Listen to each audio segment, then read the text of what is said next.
दोस्तों हमको किसी का चिंता नहीं है, सिर्फ शिवानी जी की चिंता।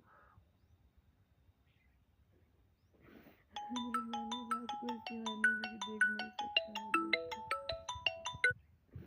तो दोस्तों ऐसा है कि हम इस दुनिया में कैसे रहो कैसे न रहो। जो मेरा घर लूट लिया आदमी, तो घर लूटने के बाद क्या मेरा घर नहीं आएगा? तो दोस्तों ऐसा है कि जब मेरा रहना पसंद नहीं है यहाँ पे, मेरे के आदमी देख के जलते हैं, मेरा घर भी उजाड़ने देते हैं, मेरे के भगाने की भी कोशिश करते हैं, मेरे हमको सताते हैं, मेरे बच्चे लोग के सताते हैं।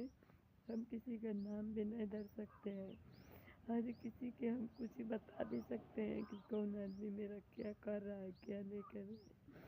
तो देखिए ऐसा बात है कि यहाँ से मैं घर छोड़ना चाहता हूँ।